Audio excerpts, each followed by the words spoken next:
leggono solo gli annunci funebri sui quotidiani. Va ora in onda la rassegna stampa.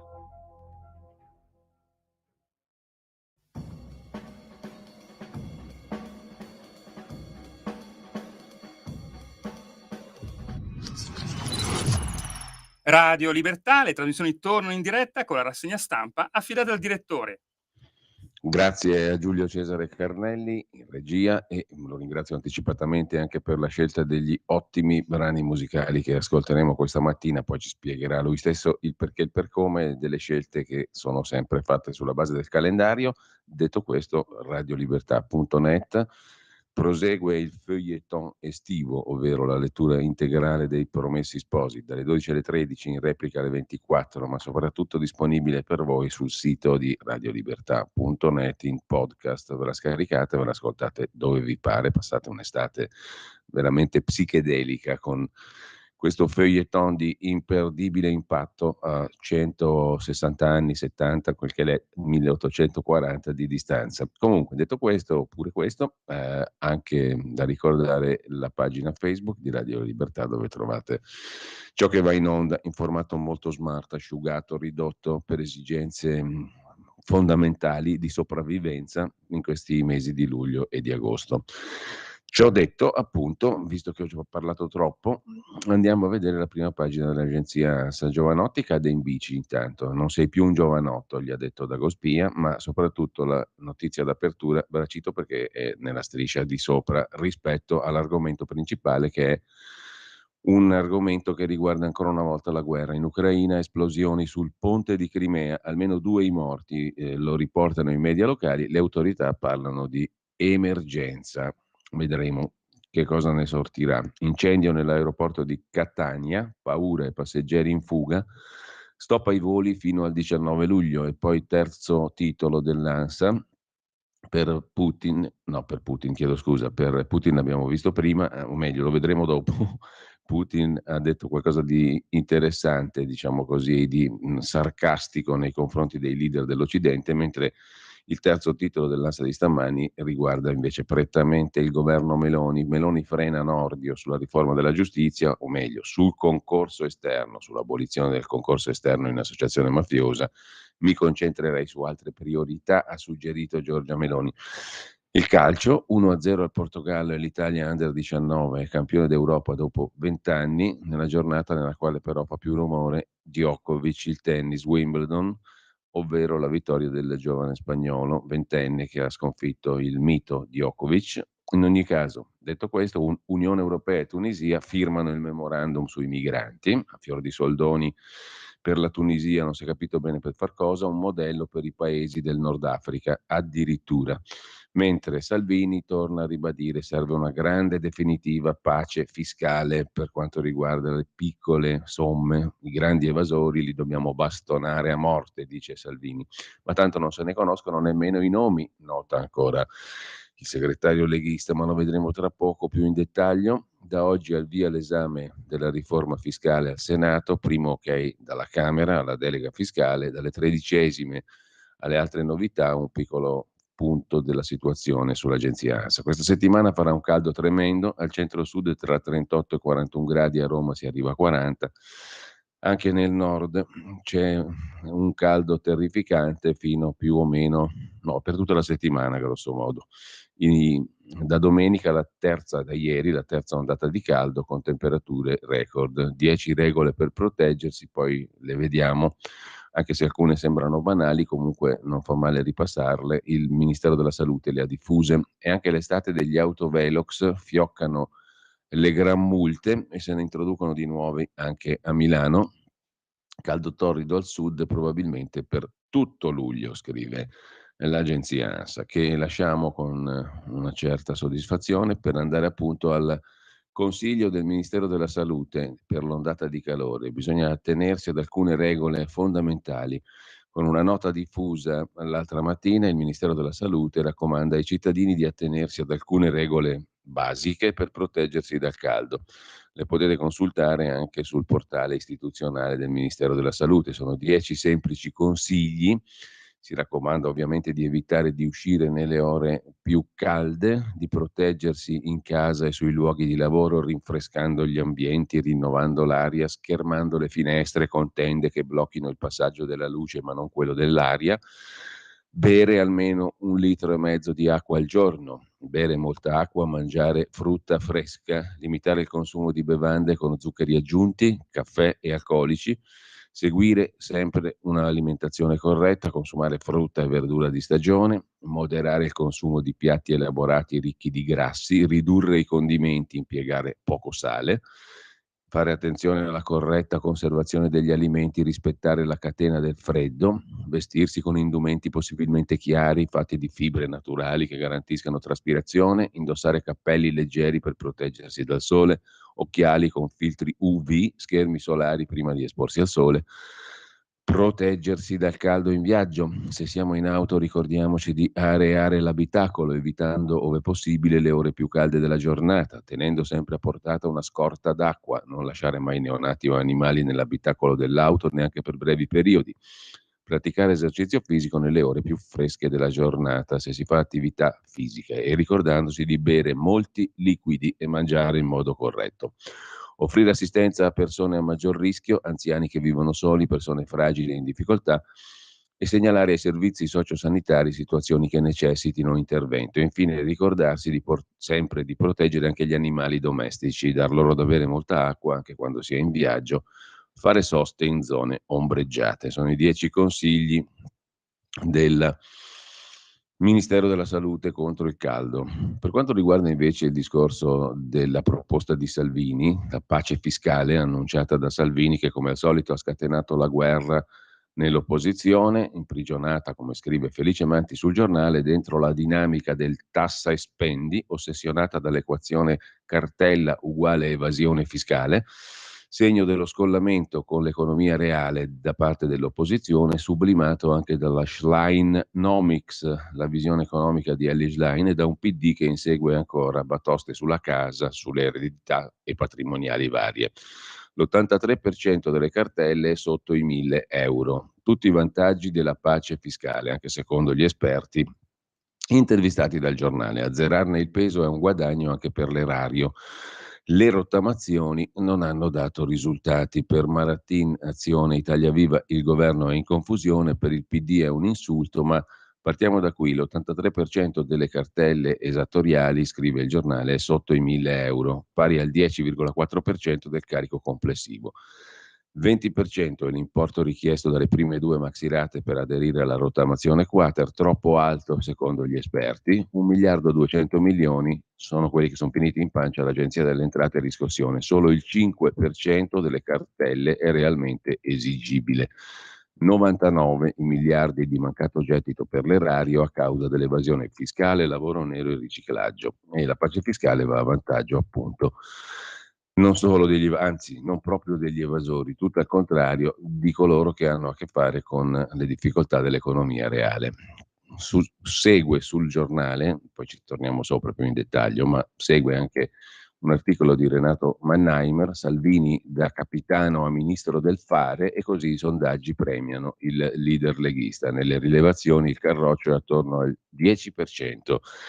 Gli elettori promuovono la svolta. Ucraina, giustizia, fisco, cerca di sottolineare le diverse posizioni tra i partiti sovranisti, sono lontani i tempi del papete, obiettivo riequilibrare i rapporti di forza tra gli alleati, ma soprattutto torniamo dopo sulla questione del fisco. Ma a proposito invece delle prime pagine dei giornali, ne andiamo a vedere, poi torniamo su alcuni articoli, dopo approfondiamo anche le pagine interne. In ogni caso vediamo la prima pagina del Corriere della Sera di stamani, che si apre con la giustizia, lo stop di Giorgia Meloni sul concorso esterno. Mi concentrerei su altre priorità, ha detto il Premier, e il Ministro della Giustizia Nordio si dice d'accordo, sono in piena sintonia.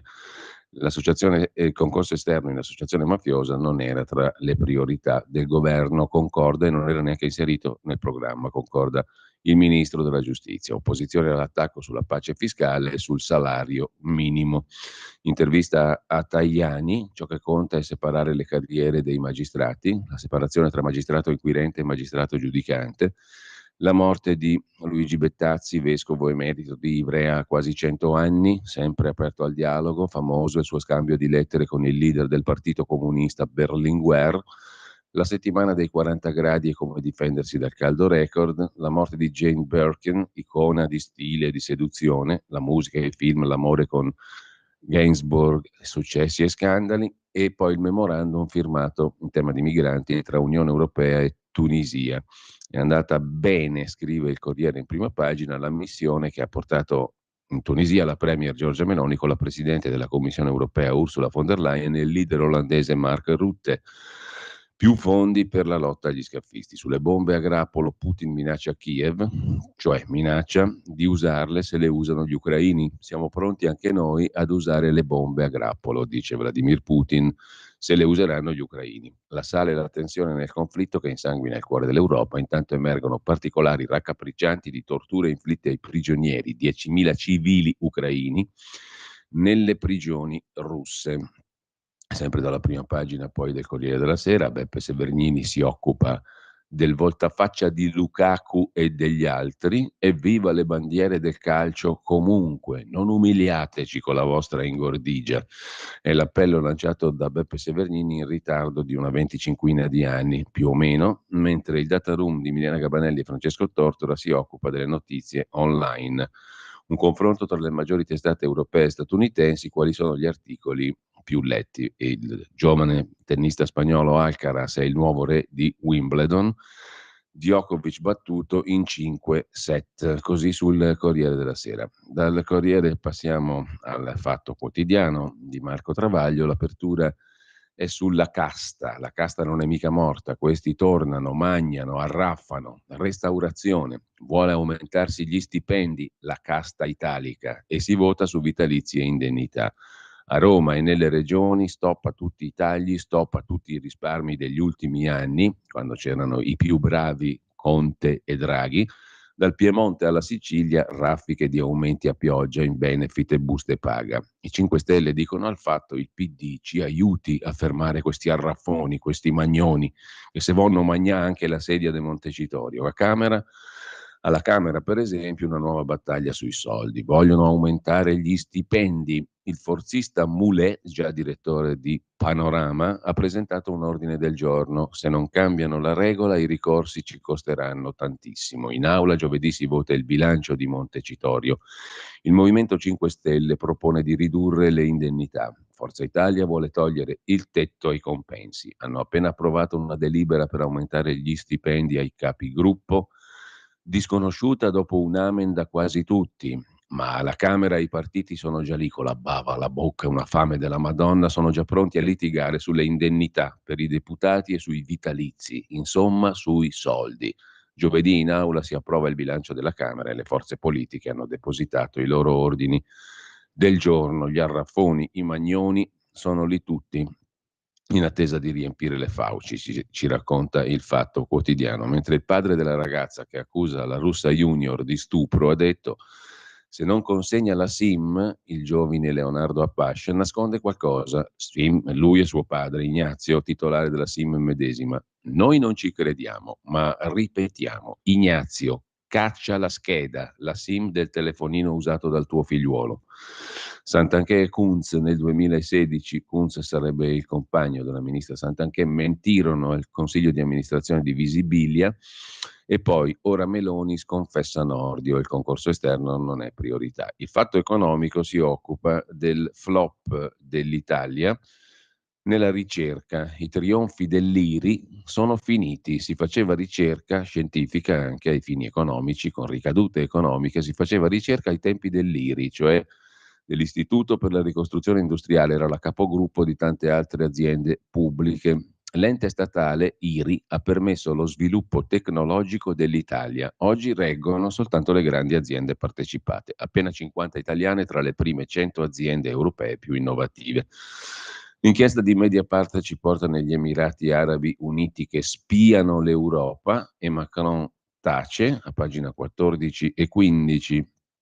Il Fatto approfondisce, anzi è la testata francese Mediapart che il lunedì collabora col Fatto a farlo, approfondisce la questione dei servizi segreti degli Emirati Arabi Uniti che scorrazzano per l'Europa e Macron se ne sta zitto. Le operazioni internazionali dell'agente segreto Sheikh Matar, rivelate dall'inchiesta Abu Dhabi Secrets pubblicata da Mediapart, azioni di intelligence, influenze che arrivano dritte dritte all'Eliseo. Giornalisti prezzolati. Jacquard, amico di Biden, avrebbe avuto 300.000 euro per propagandare fake news anche sullo Stato islamico. Un'agenzia svizzera al centro dell'intrigo con l'obiettivo di diffamare Qatar e fratelli musulmani, la Alp Services. La vicenda era già stata affrontata da Giacomo Amadori sulla Verità l'altra settimana, come qualcuno ricorderà. Lasciamo con questo la prima pagina del Fatto Quotidiano, che si chiude per la verità con l'articolo del professore, lo storico dell'arte e compagno Tommaso Montanari, lo strano caso dei mosaici di Rupnik, arte sacra, accusato di abusi sessuali a opere in 220 chiese. Il caso di Marco Rupnik mette in luce una questione largamente elusa. Quale può essere oggi il rapporto tra chiesa e arte?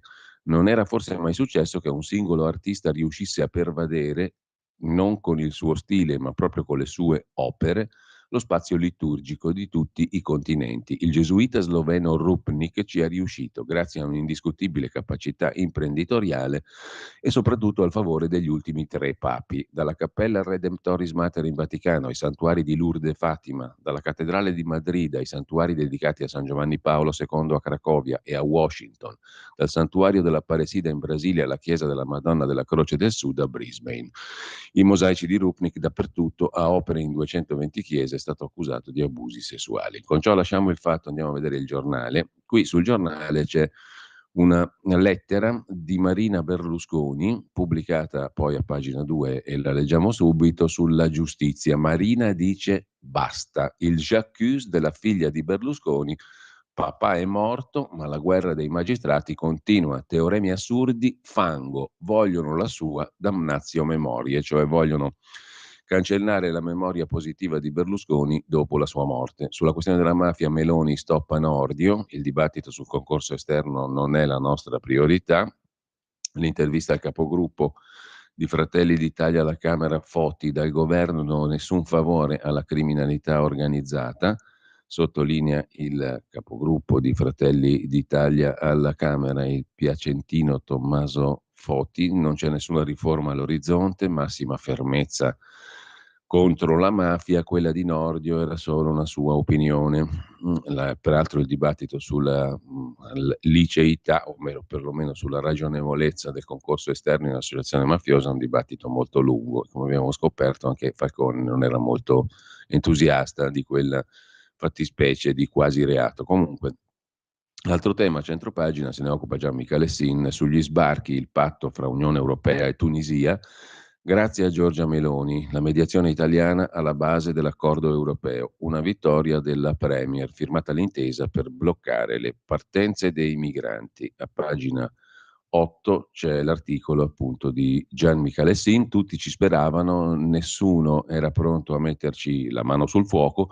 Alla fine la tela tessuta dagli italiani e dagli europei ha preso forma. Il memorandum d'intesa tra Unione Europea e Tunisia è stato firmato dal presidente tunisino Kais Saied, una firma messa ieri nelle sale del Palazzo di Cartagine davanti alla Troica europea, von der Leyen, Rutte e Meloni, giusto appunto. Von der Leyen presidente della Commissione, Rutte dimissionario premier d'Olanda e Giorgia Meloni il presidente del Consiglio italiana, impostasi come demiurgo delle intese con la Tunisia, un ruolo conquistato nonostante le diffidenze dell'Europa, inizialmente incapace di comprendere la gravità della crisi politica, economica ed istituzionale della Tunisia e le conseguenze nel quadro del Nord Africa, del Mediterraneo e dei flussi migratori. La firma garantisce il versamento nelle casse tunisine di un acconto europeo di 255 milioni di euro, i primi 150 per tamponare le necessità di bilancio generate dalla crisi economica tunisina.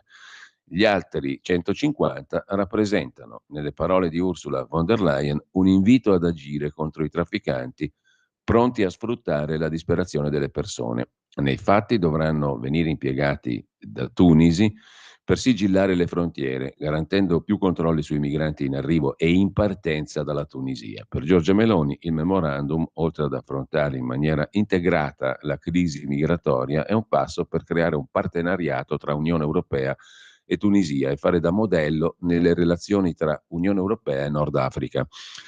Per la Tunisia di Sayed, scrive Michele Sin, quei 255 milioni rappresentano una spinta ancor più importante dell'immediato sostegno economico. L'anticipo apre la strada a finanziamenti europei per 900 milioni di euro per investimenti nel campo del commercio, energia, collegamenti digitali, trasporto aereo. I 255 milioni messi ieri e i 745 che seguiranno, se tutto andrà bene, serviranno anche a dimostrare le buone intenzioni di un Sayed da cui l'Unione Europea pretende riforme politiche e rispetto dei diritti umani. In prospettiva dunque potrebbe cambiare anche l'atteggiamento del Fondo Monetario Internazionale, che fin qui ha negato a Sayed un piano da 1 miliardo e 900 milioni di dollari da cui dipende il salvataggio economico del paese. In questo meccanismo Meloni e il governo italiano svolgono un ruolo fondamentale. Se la Tunisia rispondesse positivamente alle intese con l'Unione Europea, il nostro governo potrebbe chiedere all'amministrazione degli Stati Uniti, da cui dipendono spesso le decisioni del Fondo Monetario Internazionale, di sbloccare gli aiuti destinati alla Tunisia. Ma se il presidente Sayed riuscirà a bloccare i migranti senza violare i diritti umani, l'Italia sarà la prima ad avvantaggiarsene. La bozza del nuovo patto sulla migrazione e asilo, approvato dal Consiglio europeo a giugno, prevede infatti la possibilità di rimandare gli irregolari nel paese di partenza qualora questo risulti sicuro sul piano dei diritti umani. Dunque, se la Tunisia dimostrerà di essere diversa dall'inferno libico, dove i migranti affrontano durissime condizioni detentive, l'Italia potrà chiedere a Tunisi di riprendersi buona parte degli irregolari partiti dalle sue coste. Un vantaggio non da poco, visto che anche quest'anno la Tunisia è il principale paese di partenza per gli sbarchi verso l'Italia, ma, conclude Michalessin, il successo conseguito a Tunisi da Meloni ha un'altra sfaccettatura. Il memorandum d'intesa con la Tunisia rappresenta la prima tappa di quella svolta geopolitica che punta a riportare l'Africa al centro degli interessi nazionali. Piano Mattei più o meno quel che l'è.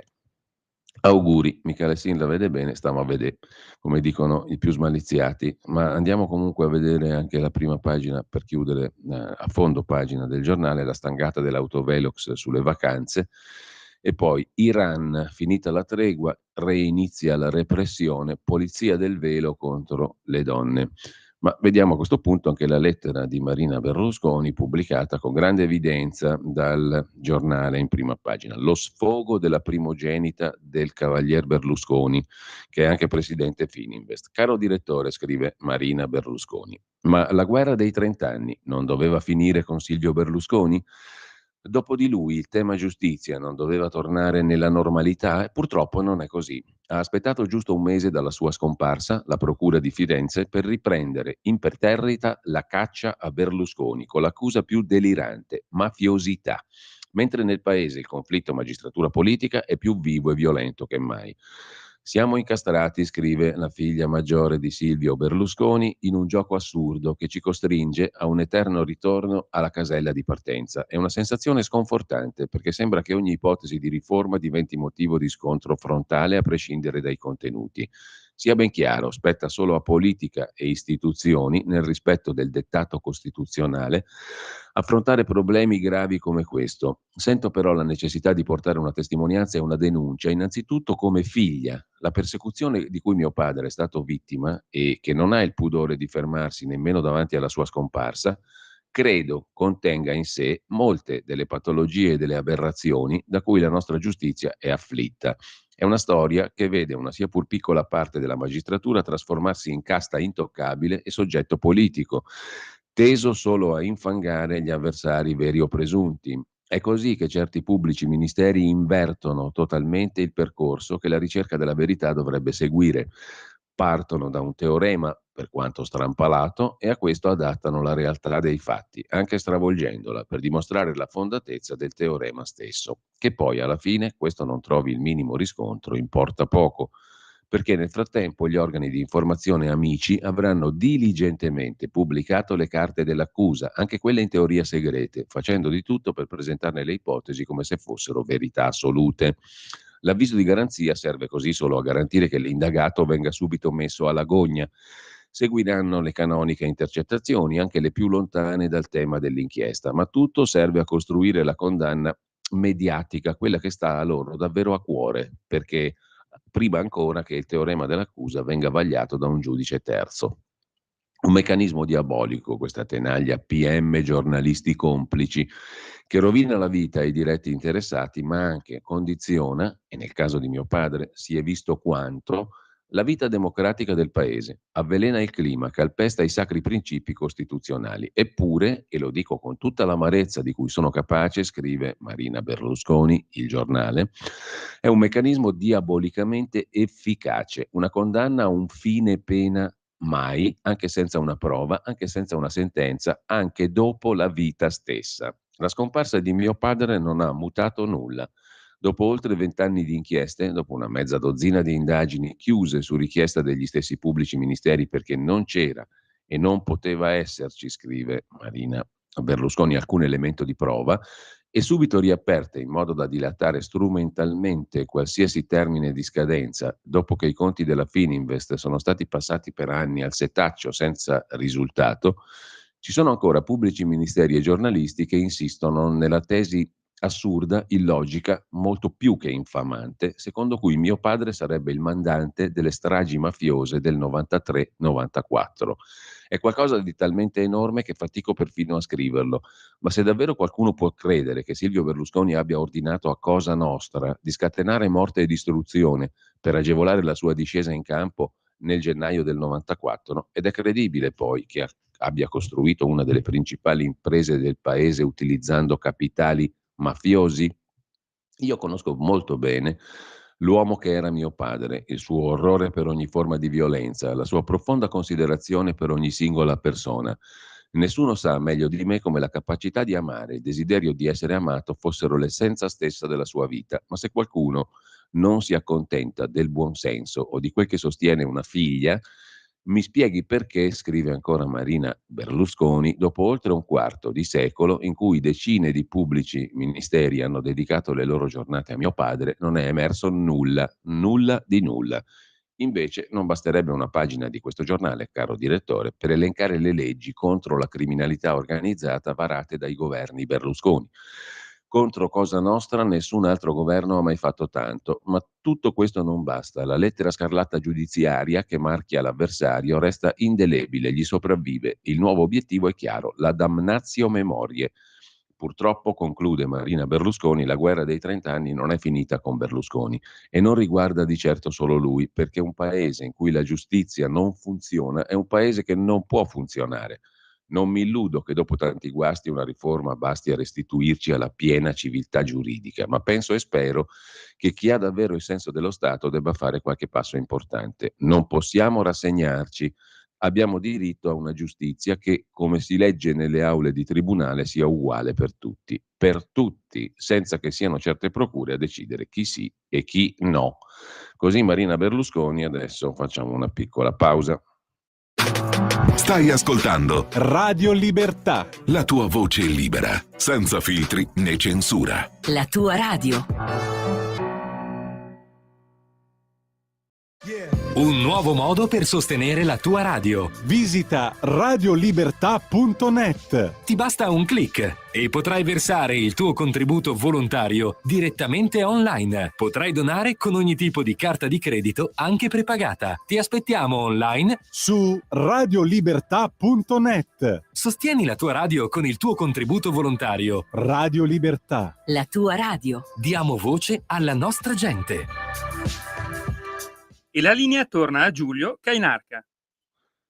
Rieccoci qua, un attimo solo che recuperiamo, eccoci, le pagine del giornale. Abbiamo letto la lettera di Marina Berlusconi, prima pagina su Il Giornale. Vediamo ancora la prima pagina del Quotidiano Nazionale, Il Giorno, Nazione, il Resto del Carlino. L'apertura è sulla mafia, il concorso esterno non si tocca, e poi l'incidente a Santo Domingo per il signor Lorenzo in arte Giovanotti. L'auto che si schianta contro un muro, muore un 30enne, 3 feriti gravi a Soncino nel Cremasco, e poi li porto al cinema, il padre sparisce, qua siamo a Pavia con i 2 figli piccoli, cioè la cronaca spiccia. Il Mattino di Napoli, lo vediamo subito, apre il primo piano, la prima pagina con il concorso esterno, lo stop di Giorgia Meloni, ma anche con Torre del Greco, crolla un palazzo, il giallo della sicurezza, 3 persone estratte dalle macerie, 2 feriti in strada, un'ordinanza per lavori da eseguire nel 2013, indaga la procura. Dal Mattino passiamo al Tempo di Roma, il quotidiano romano apre a tutta pagina con l'intesa con la Tunisia per l'emergenza sbarchi, Meloni con il premier uscente olandese Rutte e la presidente della Commissione europea von der Leyen porta a casa l'accordo sui migranti, subito 100 milioni per combattere i trafficanti, sono 2,50, comunque il concetto è quello lì, soldi alla Tunisia per combattere il traffico di esseri umani. Domenica vertice a Roma, i dati delle partenze mostrano che oltre la metà dei barconi salpa dalla Tunisia. Sfregiato il Colosseo per la terza volta, denunciato un turista di 17 anni, e poi Tajani, neosegretario di Forza Italia, che riparte dai giovani. Il Frecciarossa che fa tappa a Pompei. È partito ieri dalla stazione di Roma Termini il primo Frecciarossa 1000, secondo Repubblica invece si è inceppato subito, ma lo vedremo dopo, diretto senza cambi al sito archeologico di Pompei. A bordo per il viaggio inaugurale l'amministratore delegato delle ferrovie dello Stato Luigi Ferraris, il ministro della cultura San Giuliano e il premier Meloni, che ha detto turismo e cultura sono le grandi risorse nostre, perché le sappiamo utilizzare, purché le sappiamo utilizzare al meglio. Alcaraz batte Djokovic, a soli 20 anni il tennista spagnolo è il re di Wimbledon. Intanto lasciamo il Tempo, andiamo appunto a Repubblica, l'apertura del quotidiano diretto da Maurizio Molinari è sul fisco. 13 condoni ha già fatto Giorgia Meloni, voi ve ne siete accorti? A Repubblica sì, se ne sono accorti loro. In 9 mesi pioggia di sanatorie, l'ultima inserita nel decreto bollette, depenalizza l'omesso versamento di ritenute e IVA. Ora spunta l'ipotesi di inserire nella delega fiscale il taglio delle sanzioni ai grandi evasori che collaborano con l'erario, mentre Meloni gela Nordio sul concorso esterno in associazione mafiosa. Firmato il memorandum Unione Europea-Tunisia da 255 milioni più altri 740 in futuro, si vedrà. Carlo Cottarelli si occupa di Matteo Salvini, l'eterno déjà vu di Salvini. Quando ho sentito che Salvini l'altro giorno ha parlato della necessità di pace fiscale, la sensazione che ho avuto è stata simile a quella del protagonista di Ricomincio da capo, che ogni giorno è condannato a ripetere gli eventi vissuti il giorno prima. Insomma, un déjà vu, per dirla alla francese, scrive Repubblica.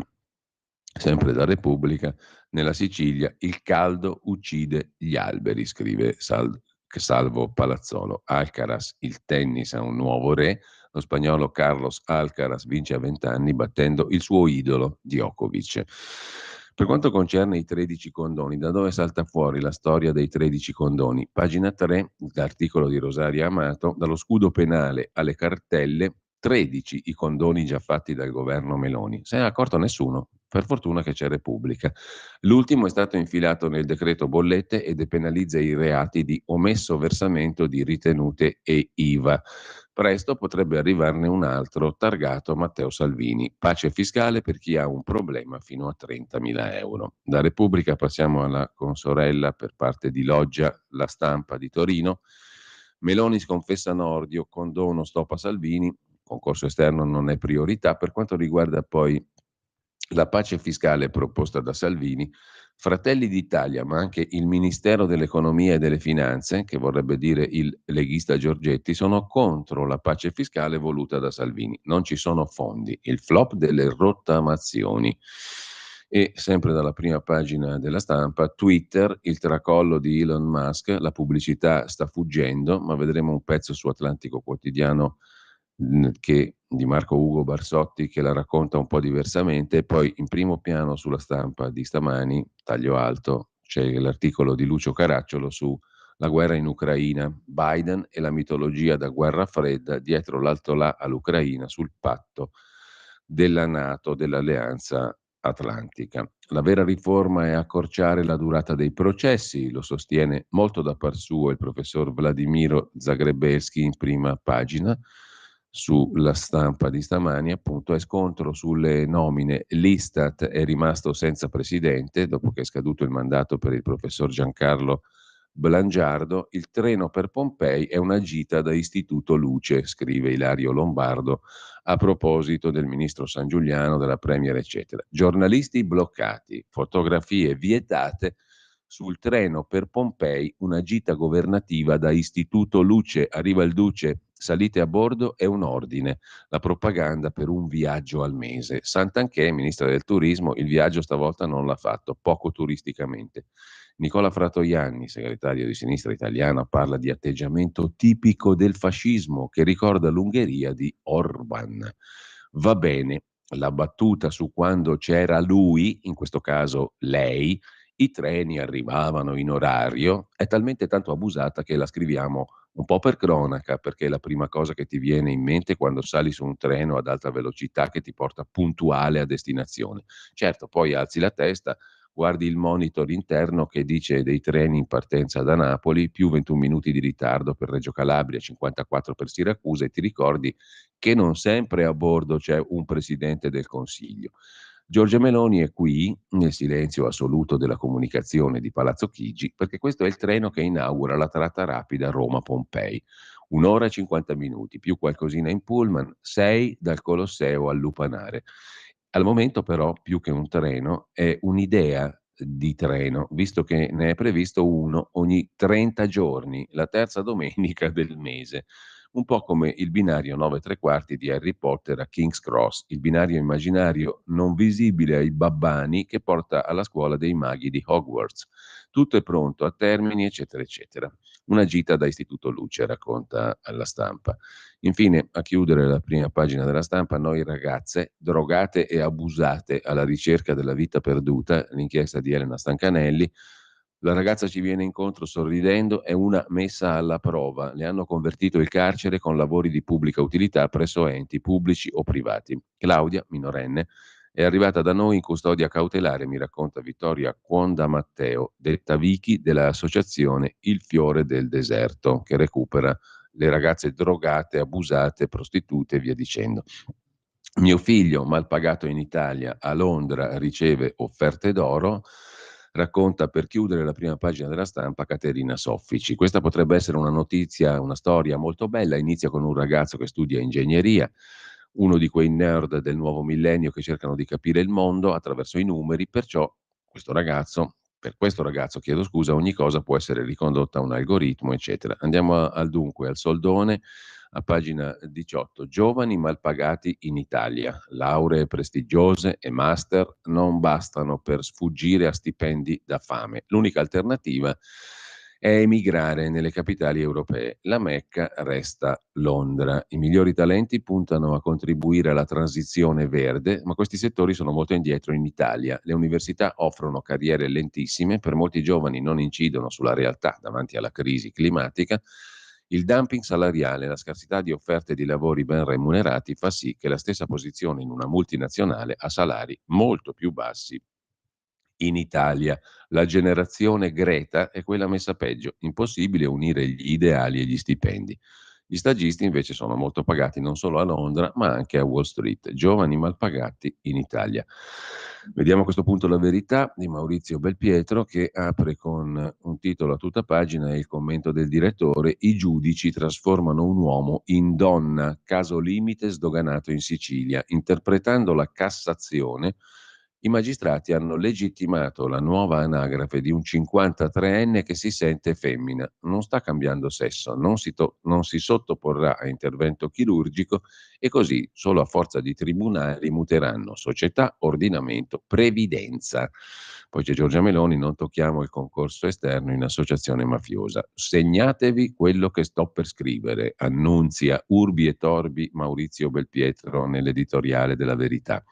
Tra poco, se non si ferma la deriva di alcuni tribunali, con le novità giurisprudenziali dovremo fare i conti. La storia è questa: a Trapani c'è un tizio che si sente donna, fin qui niente da dire, ognuno è libero. Il mondo è pieno di persone che si sentono Napoleone, è il fantastico paragone del direttore Belpietro, ma non per questo hanno trovato un giudice che ha riconosciuto con una sentenza il loro diritto a chiamarsi Napoleone. Invece a Trapani un uomo si è rivolto alla magistratura per veder riconosciuto il suo diritto a cambiare nome, a essere iscritto all'anagrafe con identità di sesso femminile. L'uomo non si è mai sottoposto a un intervento di modifica del proprio genere e non ha mai iniziato un percorso di transizione. A 53 anni ha semplicemente sentito il desiderio di definirsi donna, nonostante l'organo maschile, e pur non avendo alcuna intenzione di cambiare sesso né di sottoporsi a terapia ormonale per assumere tratti femminili, ha ottenuto una sentenza che ne riformula l'identità. Per la legge italiana è diventato la signora Emanuela. Tutto accade ad Erice, provincia di Trapani, dove il tale ha preteso che non lo si chiamasse più col nome di battesimo, ma con uno declinato al femminile. In soldoni, secondo Belpietro, com'è la storia? Il potere dei giudici è ormai senza limiti, trasformano un uomo in donna. Un 53enne in Sicilia, sfruttando il vuoto legislativo, ha ottenuto dal Tribunale di Trapani la modifica di sesso anagrafico, ma non ha alcuna intenzione di sottoporsi all'operazione chirurgica per la transizione, servendosi di due pronunciamenti della Cassazione e della Consulta. È riuscito a ottenere la rettifica al suo nome maschile e adesso è Emanuela. Questa sentenza spalanca le porte a istanze simili di quanti si sentono di gender diverso da quello di nascita per magari arrivare ad adottare un figlio. Questo è il tema con cui La Verità apre. Poi abbiamo prezzi pazzi in Croazia, grazie all'euro e fuga dalla Croazia, Veneto e Friuli tornano in testa nelle preferenze. La Croazia è entrata, ha preso l'euro e si è fottuta, scrive Serenella Bettin. Effetto euro sull'estate in Croazia, prezzi alle stelle, turisti in ritirata. Un piatto di pasta 18 euro, un'insalata di polipo 80. Teneteveli voi, cari amici croati, per non parlare di alberghi e lettini, perché secondo voi in Italia quanto ti spendano? Uguale. Comunque, con la moneta unica, Zagabria non è più una meta conveniente. Veneto e Friuli ne approfittano. Adesso giochiamo ad armi pari. Tutti contenti di essere coglioni, di stare peggio e di avere peggiori condizioni. Siamo messi così. Siamo contenti di farci concorrenza ad armi pari, cioè con le stesse zavorre sulle spalle. Invece di non volere zavorre, diceva: ah, che bello, anche il mio vicino di casa adesso si è fottuto pure lui. Così siamo fottuti in due. Che bello. Ma il comune gaudio completo. L'indottrinamento green parte dalla scuola, scrive Francesco Borgonovo, sempre da par suo. I libri di geografia adottati alle medie sono un concentrato ideologico per convincere i ragazzi delle colpe dell'uomo nel cambiamento climatico. Così l'agenda dell'ONU e le norme europee prevalgono sull'insegnamento. Tra le interviste del lunedì, quella all'ex ministro leghista Castelli, Roberto Castelli, ex ministro di giustizia, magistrati, una deriva antidemocratica, dice Castelli, pagina 5 della Verità. Meloni sta frenando, non so se consentirà di fare una riforma vera, ma Nordio deve tenere duro. Quando Silvio lottava per cambiare, io prendevo le legnate, racconta Castelli. Oggi la situazione è peggiore. Una parte delle toghe è militante, gli altri, eroi a parte, vogliono mantenere i loro privilegi di casta e pretendono che la politica non rompa le scatole. Sempre tra le interviste del lunedì, poi vi segnalo quella a Enrico Beruschi, che porta in giro il suo Guareschi, ma ha tante belle idee per la TV. E poi l'intervista di Carlo Cambi a Giulio Sapelli, questa però la vedremo più dettagliatamente dopo. Aiutare l'Ucraina, dice il professor Sapelli, serve agli Stati Uniti per ridurre la Germania allo stremo. E occhio, pure il diritto alla salute può trasformarsi in un dovere, scrive Silvana De Mari. E infine Mario Giordano scrive al caro Luigi Di Maio, ex ministro: la sua prima missione è già fallita come inviato dell'Unione Europea nel Golfo Persico. Giuliano Guzzo si occupa della fede, che fa bene anche in estate, una guida alle vacanze con lo spirito, una serie di idee per ferie tra conventi e santuari. Vediamo pure Libero, un'apertura di Libero è dedicata agli immigrati, la svolta sia al modello Italia. Giorgia Meloni convince l'Europa e convince anche il presidente tunisino Sayed, aiuti alla Tunisia per frenare i clandestini, rimpatri più facili e altre intese sull'energia. È l'accordo ferma partenze. Un'intervista all'ex ministro PCPD, SPD dell'interno Marco Minniti. Giorgia deve fare la Merkel senza aspettare le elezioni, spiega il Minniti, che si è piazzato molto bene nella fondazione di Leonardo Finmeccanica, MED-OR, è presidente di questa fondazione che promuove le relazioni tra Mediterraneo e Oriente. Ebbene, l'ex ministro dice è decisivo che il premier Giorgia assuma il ruolo che fu della cancelliera Merkel per stabilizzare l'Africa, niente po' di meno. Quello di Tunisi è un successo per il nostro governo, afferma il Minniti, e per l'Europa, che fa da apripista per la stabilizzazione dell'Africa, fronte secondario della guerra con l'Ucraina. Poi bisognerà pensare alla Libia, all'Egitto, al Niger, insomma ce n'è tanta di Africa da fare, dice il Minniti alla Meloni. Mentre Antonio Socci si occupa di Roma, è così zozza che invoglia i vandali a deturparla, un altro sfregio al Colosseo. Un'intervista a Pino Insegno, mi odiano perché approvo la Premier, non si dice la Premier, si dice il Premier, impari a parlare, il celebre attore e doppiatore in primo luogo, come il fratello della Orlandi deve imparare a scrivere, perché l'onnipresente fratello di Emanuela Orlandi ha scritto una letterina ad Agospia che lo ha rimbrottato aspramente, al di là del contenuto della lettera. Un altro l'ha scritto con l'apostrofo, il fratello della povera Emanuela. Comunque, al di là di questo, i piani del ministro Valditara sull'istruzione, scuola su misura per tutti e ITIS efficienti come i licei, spiega il ministro Valditara intervistato da Libero, una lunga intervista a pagina 1 e pagina 13, così modellerò la scuola su misura per ogni studente. Dobbiamo rendere gli ITIS efficienti come i licei. Sarà fondamentale mettere al centro il rispetto per i docenti. Il voto in condotta è un atto di responsabilità. E per i bulli, puntini puntini, ve la fo vedere io, dice il ministro Valditara. Questo governo è per una politica dei fatti. Il nuovo contratto ai docenti è un primo passo. La scuola torni al centro della società. L'insegnamento deve essere personalizzato, come un vestito sartoriale che ti cade a pennello, cucito appositamente su di te. Rilanceremo anche economicamente la figura dei tutor, annunzia il ministro Valditara a Libero.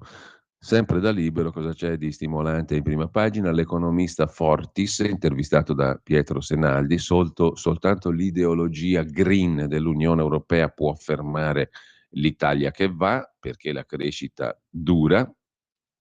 E poi ancora in prima pagina Vittorio Feltri, scioperare va bene ma contro i sindacati. Caos trasporti, ho sempre detestato gli scioperi, i cortei, le manifestazioni di piazza, roba analoga. Tuttavia quello che è successo sabato negli aeroporti è assolutamente giustificato. Detto da me sembra una bestemmia. Si dà il caso infatti che i lavoratori dei trasporti siano vittime di un'enorme ingiustizia. Il minimo che potevano e possono compiere è incrociare le braccia per protestare contro una vicenda che subiscono da parecchi anni, esattamente 6. Quanti ne sono trascorsi da quando è scaduto il loro contratto, scrive Vittorio Feltri, oggi sindacalista, diciamo così. Un record senza precedenti nella storia della manodopera di settore. Ignoro come la pensiate voi, ma sono sicuro che sarete indignati nell'apprendere che una categoria intera sia in attesa vana di rinnovare i patti da tanto tempo, senza che i sindacati abbiano mosso un dito per risolvere il problema dell'aggiornamento salariale. Siamo di fronte a un comportamento che grida vendetta. Lo sciopero non può essere condannato e neppure criticato, anzi merita un applauso, scrive Feltri. Mi meraviglio che i lavoratori in questione abbiano pazientato tanto a lungo prima di fare la voce grossa e attuare la protesta ultimativa per veder riconosciuto il loro diritto all'aggiornamento della paga.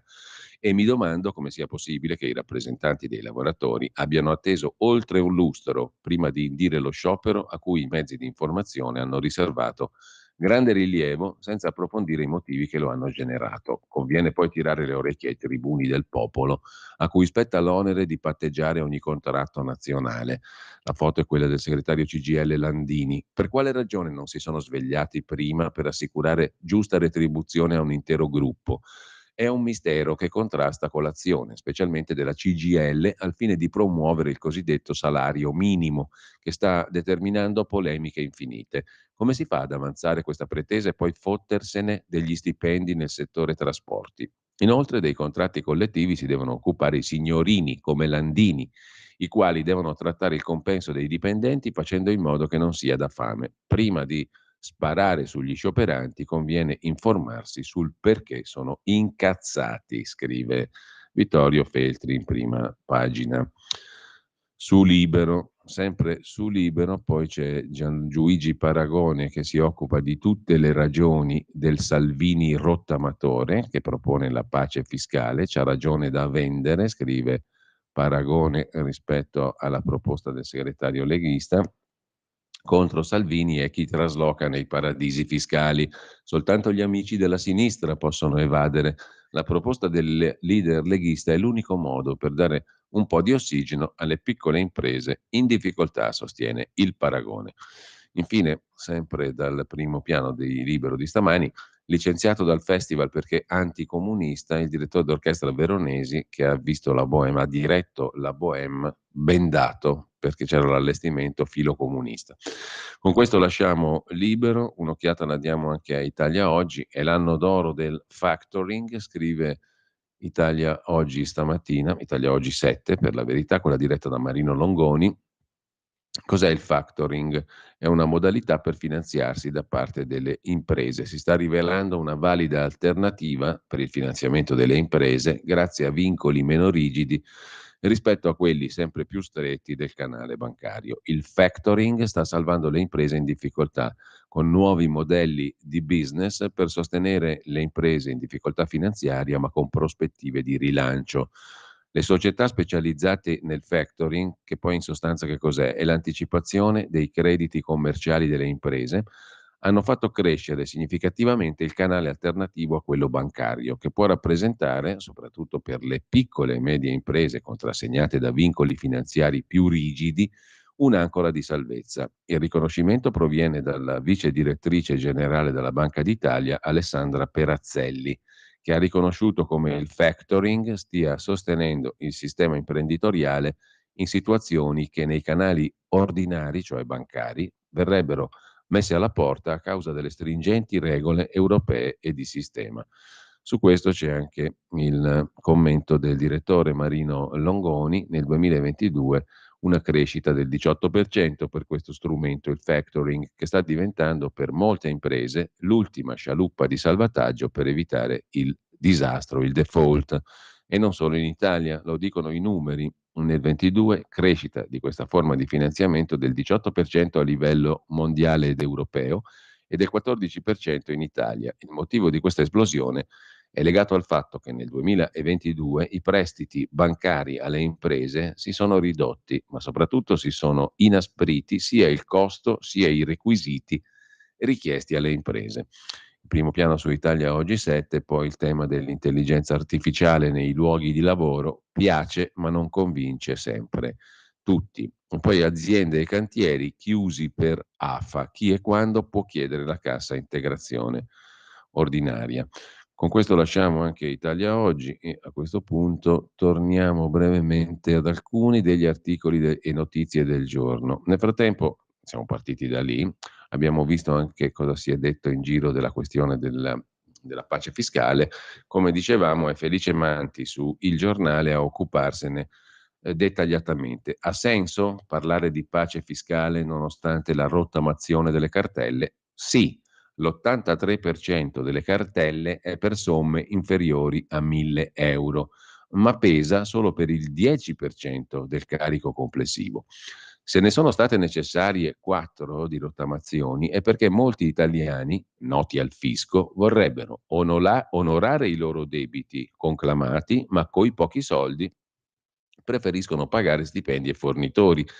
E le rottamazioni finora sono fallite perché i tempi di rateizzazione sono limitati e le maxi rate, la rottamazione quater ne prevede 2 iniziali del 20%, sono troppo alte, quindi le rottamazioni finora non hanno funzionato. Così rischiamo di non ottenere il risultato desiderato esattamente come è successo per le precedenti rottamazioni, dice Marcella Caradonna, presidente dei commercialisti milanesi, secondo cui molti contribuenti, a causa anche dell'impennata di tutti i costi e degli interessi bancari, sono in carenza di liquidità. Pur volendo, temo che non ce la faranno a farvi fronte, dice la presidente dei commercialisti di Milano. La pace fiscale avrebbe anche un altro vantaggio. Oggi essere anche incolpevolmente debitore verso il fisco costringe le imprese a frenare la propria attività per evitare il blocco delle entrate, dice il commercialista romano Gianluca Timpone al giornale. Azzerare il peso delle cartelle rappresenta un vantaggio anche per l'erario, perché un'impresa libera da pesi genera utili e quindi paga imposte. La zavorra dei ruoli esattoriali, eredità del centro-sinistra, è stimata in oltre 1 miliardo e 200 milioni di euro, di cui meno del 5% è realmente riscuotibile. Stando all'ultima nota NADEF 2022, l'evasione fiscale invece ammonta a 99 miliardi di euro all'anno in Italia. I soldi che sfuggono al fisco sono questi, non quelli certificati dall'Agenzia delle Entrate con le cartelle, come ingannevolmente fa credere su Twitter il vicepresidente dei senatori PD Franco Mirabelli quando scrive: la pace fiscale è un insulto per chi paga le tasse fino all'ultimo euro. Aiutare gli italiani a riconciliarsi con le tasse nonostante una pressione insostenibile, un fisco spietato e le cartelle pazze non si fa demonizzando chi incolpevolmente non paga, ma facendo crescere la compliance fiscale volontaria, che è esattamente quello che ha in mente il governo con la delega fiscale a cui ha lavorato il vice ministro dell'economia Maurizio Leo, che dovrebbe diventare legge prima della fine dell'estate. Serve una grande e complessiva riforma per far crescere il paese, dice il segretario di Forza Italia Tajani. Qualche mese fa fece discutere un sondaggio Ipsos, Fiscal Focus, nel quale 8 italiani su 10 si dichiaravano potenzialmente evasori per il peso eccessivo delle tasse, ma al tempo stesso favorevoli a una lista pubblica di evasori per somme superiori a 25.000 euro, in linea col tetto ipotizzato da Salvini, sulla scia delle politiche anglosassoni naming and shaming, che viaggiano su un doppio binario: punire socialmente il comportamento, premiare chi le tasse le paga riducendo i costi di accertamento fiscale. Come ricorda Luigi Marattin di Italia Viva, nella delega fiscale c'è una norma che consente di pignorare automaticamente i conti correnti degli evasori, segno che su questo il governo vuole stanare chi fa davvero il furbo. Una misura giusta che neanche Vincenzo Visco era mai arrivato a fare, dice il deputato renziano, parlando di ammuina di Salvini e inciampando in questo caso nel solito equivoco di fondo.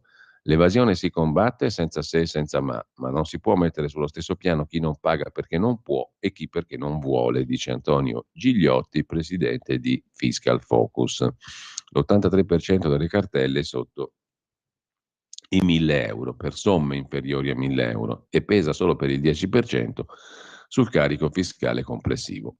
Sono le 8.28, tra poco ci fermiamo un attimo ancora, ma intanto andiamo a vedere anche quel che ha detto Putin a proposito dei leader europei. Lo rimette in evidenza Dagospia, lo ha pubblicato un lancio di agenzia ANSA. Se gli Stati Uniti, ha detto il presidente russo Putin, se gli Stati Uniti chiedessero ai leader europei di impiccarsi, questi lo farebbero.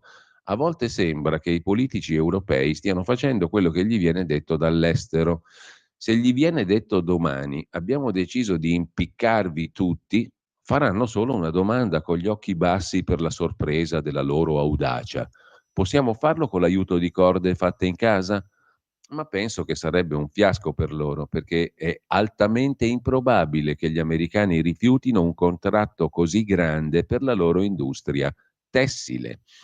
E poi, per quanto concerne invece la questione delle bombe a grappolo, il consigliere per la sicurezza nazionale americano Jake Sullivan, in un'intervista alla CNN, ha detto innanzitutto, ha confermato che le forze ucraine hanno ricevuto le bombe a grappolo americane e sono pronte a usarle. Se non l'ha ancora fatto, l'Ucraina userà le bombe a grappolo nelle prossime ore e giorni, ha detto il consigliere per la sicurezza nazionale degli Stati Uniti, Jake Sullivan. Mentre lasciamo Putin e andiamo direi alla pausa delle 8.30. Ci rivediamo, ci risentiamo tra poco. Stai ascoltando Radio Libertà. la tua voce libera, senza filtri né censura. La tua radio.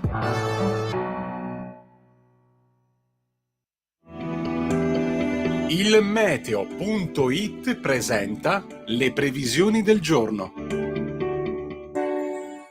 L'anticiclone africano Caronte arroventa l'Italia e ci traghetta nel cuore di quest'estate 2023. Nella prima parte della giornata poco da segnalare, con il sole che continuerà a dominare la scena da nord a sud. Solo qualche isolato addensamento interesserà la Liguria e l'arco alpino di confine, qui anche con rari fenomeni.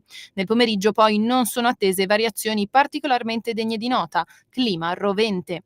Per ora è tutto da ilmeteo.it, dove il fa la differenza. Tutti i dettagli sulla nostra app. Una buona giornata da Alessandra Tropiano. Avete ascoltato le previsioni del giorno. E prima di ridare la linea a Giulio Cainarca per la prosecuzione della rassegna stampa, sentiamo My Favorite Things di John Coltrane, che moriva il 17 luglio del 1967 a soli 40 anni. Grande sassofonista statunitense.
E dopo John Coltrane ridiamo subito la linea a Giulio Cainarca. E grazie a Giulio Cesare Carnelli per la parte tecnica e anche per l'ottima scelta musicale, le ottime scelte musicali che ascolteremo stamani con il calendario musicale in mano. Intanto avevamo visto alcune affermazioni di Putin, un altro matto del genere naturalmente è Trump, il quale ha detto la sua: io non tenevo le carte segrete tra i calzini come Bill Clinton, ero più elegante, me le tenevo in casa mia.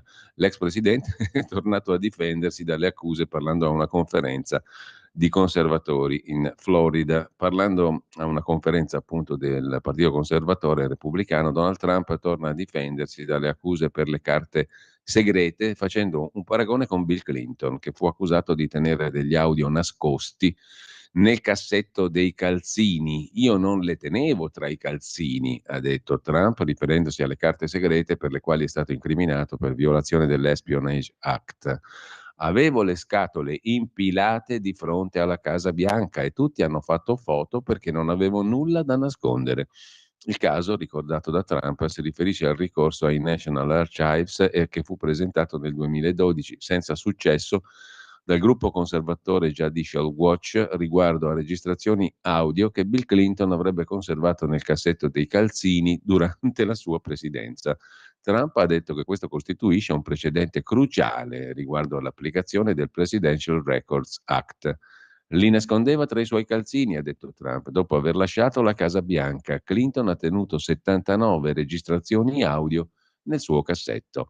E in effetti il caso di Clinton, fondato o no, non ha nulla a che vedere con Trump, che è stato incriminato per aver portato via dalla Casa Bianca documenti classificati di difesa nazionale, scrive l'agenzia ADN Kronos. Ma in tema di geopolitica e di interessi globali c'è da segnalare la chiacchierata di Carlo Cambi con il professor Giulio Sapelli. Definirlo coscienza critica del dibattito economico è riduttivo. Quando si deve capire, al di là degli slogan, cosa accade, ma perché anche, il ricorso ai giudizi del professor Sapelli è una boccata di aria fresca, ossigena la comprensione.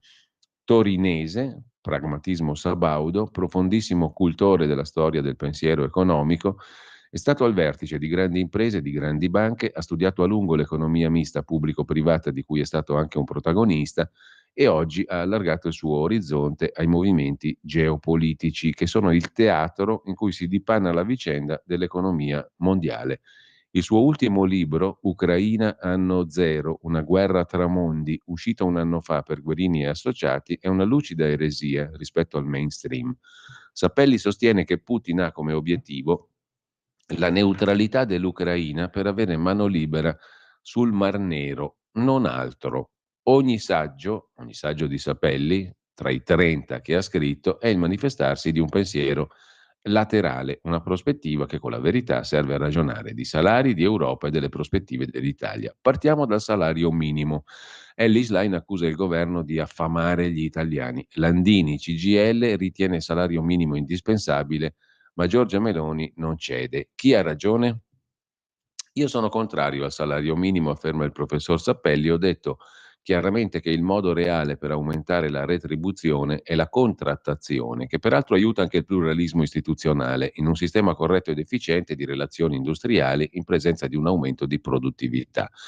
È necessario limitare quel 3-4% di pseudo sindacati che hanno spinto al ribasso, ma una legge sul salario minimo è pericolosissima per i lavoratori perché fissa un limite ai risultati della contrattazione, distrugge le medie e piccole imprese e favorisce il lavoro nero.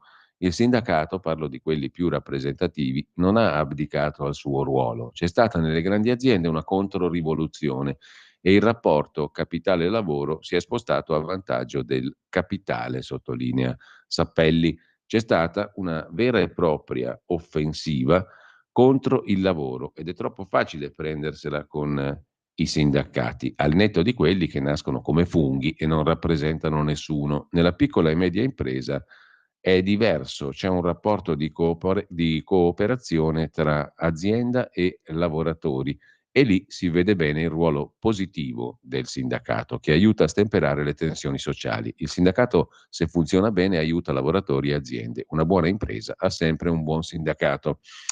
Appena andato al governo il centrodestra, però, le tensioni si sono moltiplicate. Osservo, afferma Sapelli, che il peggior periodo per i lavoratori ha coinciso col governo dell'Ulivo. Se vuoi fare sul lavoro una politica di destra, devi chiamare la sinistra. Salario significa potere d'acquisto, adesso c'è l'inflazione, la Banca Centrale Europea alza i tassi. Che giudizio dà il professor Sapelli di Christine Lagarde?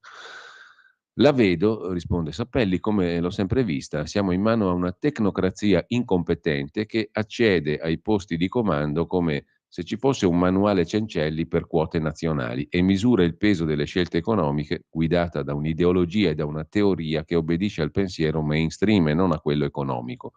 Loro alla BCE, e a maggior ragione Lagarde, sono convinti che, come dice il manuale, l'inflazione sia sempre da domanda. Questa invece è un'inflazione da carenza di offerta. C'è stata la pandemia, la guerra, la crisi della logistica che fanno andare fuori controllo i prezzi delle materie prime, alimentari, fonti fossili. Sono cause esogene che loro affrontano con strumenti sbagliati che peggiorano la situazione. Siamo di fronte a un grande fallimento manageriale. Possibile che i direttori degli acquisti che vengono strapagati non si siano accorti che decine e decine di navi stavano alla fonda e che i noli rincaravano? I prezzi delle materie prime e le tariffe dell'intermodalità non si curano con la moneta, ma con iniziative politiche. Stiamo pagando anche la guerra, sottolinea il professor Sapelli. Non si è capito che il conflitto è tra la borghesia ucraina e quella russa. Gli americani hanno deciso di appoggiare la borghesia ucraina in funzione anti-Germania, anzi il fine degli Stati Uniti è colpire la Germania, che vogliono ridurre a un campo di patate. Basta osservare le mosse di Janet Yellen, Banca Centrale Americana, sa di monete, di economia e di politica come pochi. Da segretario al Tesoro è andata a Pechino a stringere rapporti commerciali.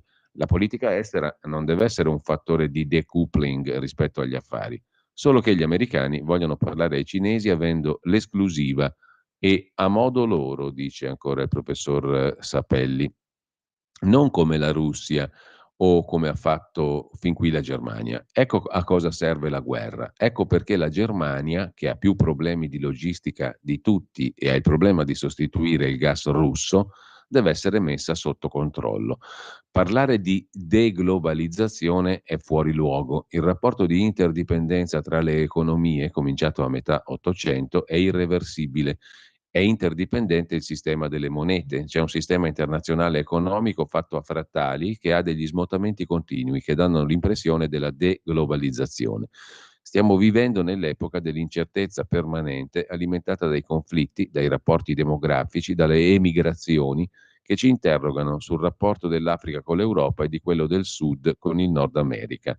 Noi ci occupiamo solo di Africa mediterranea parlando di immigrazione. Bisognerebbe pacificare il Congo, dove c'è un conflitto permanente tra l'Africa francofona e quella anglofona.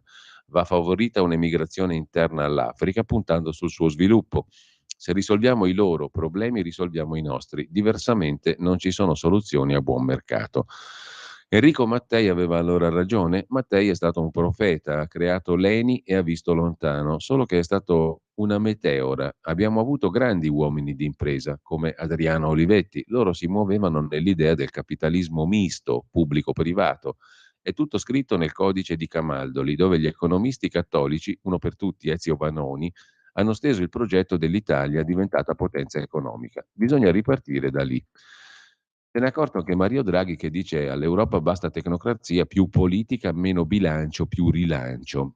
Le vie del Signore sono infinite, commenta Sapelli. La luce risplende perfino su Mario Draghi. C'è sempre una salvezza. È inevitabile che si rinunci a certi concetti monetaristi. Si va verso un ritorno dell'economia mista. Il PNRR, che cos'è se non un progetto keynesiano? In Europa però con una mano si fa politica fiscale espansiva, con l'altra politica monetaria restrittiva. Così si finisce in testa coda, afferma Sapelli. Succede perché sono privi di cultura e fanno cose prive di senso. Quanto ai tedeschi che non vogliono una nuova Europa, i tedeschi chiedono rigore per gli altri, ma non per se stessi. Si comportano da potenza e c'è una relazione tra la loro politica estera e la loro politica economica, come il gas gratis dalla Russia, come i rapporti con la Cina. Loro hanno scatenato una guerra economica in Europa. La Germania le guerre le ha perse tutte, ma è il vizio di vincere le paci, come si vede nella politica di bilancio dell'Unione Europea. Quanto al Green Deal europeo non ha senso. Non c'è dubbio che esista l'emergenza climatica, la politica verticistica di Bruxelles però non produce effetto. La carbonizzazione, la decarbonizzazione va affrontata con la cooperazione, l'autoregolazione delle imprese, non con trattati calati dall'alto col rischio di avvantaggiare alcuni o di fare una politica di classe che colpisce i poveri. La programmazione economica dell'Unione Sovietica è fallita da tempo, non ha senso applicarla alla transizione ecologica. In tutto questo l'Italia sta come sempre, è prima tra gli ultimi, ultima tra i primi. Non essendoci più grandi imprese partecipate dal pubblico, Eni e Enel stanno comunque facendo cose importantissime, siamo comunque una grande potenza manifatturiera grazie ai miracoli del sistema delle piccole e medie imprese e devo dire che questo governo ha finalmente per le piccole e medie imprese un occhio di riguardo, così come ora c'è una posizione giusta nei confronti dell'Europa, non genuflessione ma negoziazione. I mercati, conclude il professor Sappelli, sanno benissimo che questo paese ha un risparmio privato che è tra i più elevati al mondo, un'industria che i nostri stampisti, artigiani, spedizionieri che fanno miracoli hanno reso produttiva, un sistema bancario molto più sicuro di quello dei molti che ci criticano. Il governo sta facendo bene con ministri come Fitto nell'interlocuzione con l'Europa, Urso che sta dando una chiara manifestazione d'appoggio alle piccole e medie imprese, e alcune grandi imprese di Stato stanno facendo miracoli. Ciò che manca è l'indirizzo di politica economica. Dal Ministero dell'Economia non viene un disegno e non si capisce, ministro Giorgetti, qual è la politica che si deve seguire. E questa è una gravissima mancanza di prospettiva, afferma il professor Sapelli. Intanto, sempre tenendo uno sguardo alla geopolitica, in chiave europea in questo caso, andiamo in Spagna con Alessia Capasso su Europa Today. Stavolta l'estrema destra di Vox può davvero andare al potere in Spagna. Dopo aver siglato numerosi accordi coi popolari per governare a livello locale, il partito di Santiago Abascal, Vox, punta adesso al voto nazionale, trascinando il dibattito sui suoi temi. Insomma, ce la può fare stavolta il partito Vox. Sul tema del PNRR, sfiorato dal professor Sapelli nell'intervista di Carlo Cambi sulla Verità, vi segnalo invece un pezzo a doppia firma, Paola Conio, Osservatorio Agenda Digitale Politecnico di Milano, e Federico Morando, Chief Executive di Sinapta e ricercatore indipendente, su Agenda Digitale. Su Agenda Digitale c'è un'analisi appunto di Conio e Morando sull'attuazione del PNRR. A che punto siamo? Cosa dicono i dati? Cosa fare per cambiare marcia? I dati relativi all'attuazione del PNRR, messi a disposizione in formato aperto ed accessibile, sono fondamentali per comprendere come stiamo procedendo e quello che ci attende. Cosa ci dicono le azioni più urgenti da mettere in campo per favorire un'accelerazione del PNRR. Torniamo brevemente ad Agospia, abbiamo citato prima il caso Orlandi. Non sarebbe ora di ammettere, scrive Dagospia, che il Vaticano non ha mai avuto nulla a che fare con Emanuela Orlandi? Tra maggio e giugno del 1983, nei quartieri limitrofi alla Basilica di San Pietro, sono scomparse ben 16 ragazze, tra le quali Emanuela Orlandi, con un'età tra i 14 e i 18 anni. Nessuna è mai stata ritrovata. La Procura di Roma per 3 volte ha indagato sulla pedofilia dei preti, sulla reticenza della Santa Sede, archiviando poi il caso. Ma i giornali hanno preferito seguire la rappresentazione del dai all'infame Vaticano. La morale della storia: quando la merda è tanta, le mosche accorrono. Così sinteticamente su Dagospia, mentre vi segnalo, a proposito di scontro magistratura politica, l'articolo del professor Luca Ricolfi, ospitato in home page sul sito della Fondazione David Hume.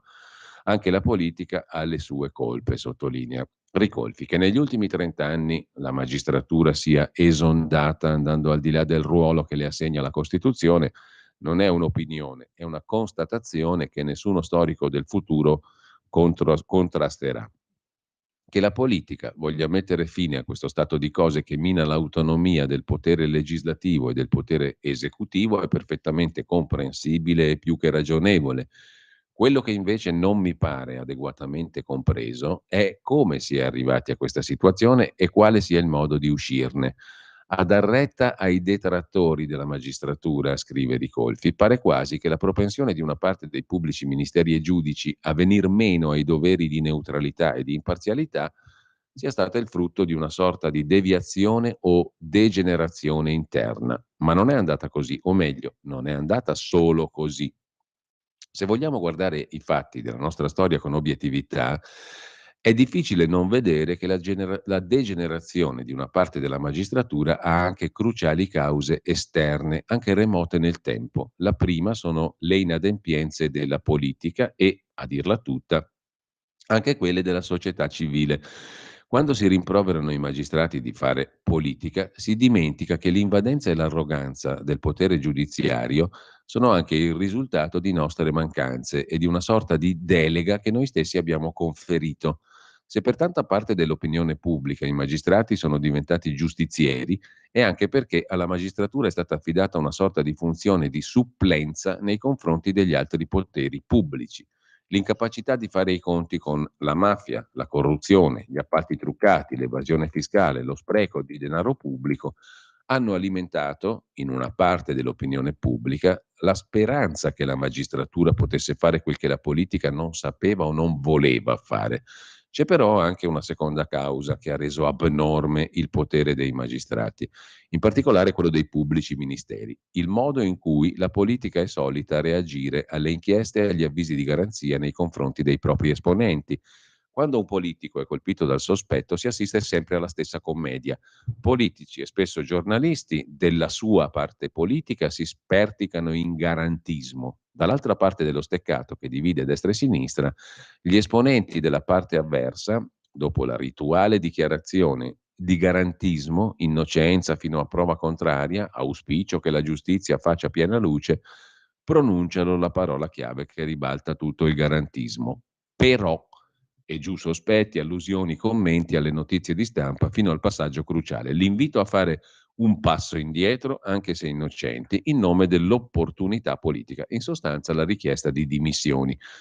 In breve, commenta e conclude il professor Ricolfi, qualsiasi avviso di garanzia a un esponente politico dà luogo inesorabilmente a una campagna di stigmatizzazione, talora di odio da parte della parte avversa, con conseguente coinvolgimento di tutti i maggiori media.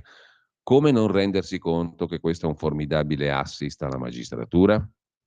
Come non capire che è proprio la reazione pavloviana della politica a conferire ai magistrati un potere spropositato? Come non vedere che senza la certezza di quella reazione nessun magistrato potrebbe perseguire la celebrità a colpi di avvisi di garanzia al bersaglio grosso? Se tutti i politici, conclude Ricolfi, come regola si comportassero da veri garantisti, chiunque sia sotto inchiesta, i media si darebbero una calmata e la politica sarebbe al riparo dalle incursioni della magistratura. Sarebbe un modo per i politici di garantirsi un'autoassoluzione permanente, automatica? No, sarebbe il contrario, non solo perché comunque le inchieste farebbero il loro corso, ma perché, evitando di gridare ogni volta al lupo, ci si metterebbe in condizione di essere creduti quella rara volta in cui il lupo c'è. Se la richiesta di dimissioni cessasse di essere un rito consunto che non emoziona nessuno, ma fosse un evento eccezionale che segnala la gravità di un comportamento, la politica diventerebbe più e non meno in grado di autodisciplinarsi e ne guadagnerebbe in termini di autorevolezza. Già che ci siamo, sul sito della Fondazione IUM e sempre da parte del professor Ricolfi, vi segnalo anche un altro articolo sul caso di Beatrice Venezzi.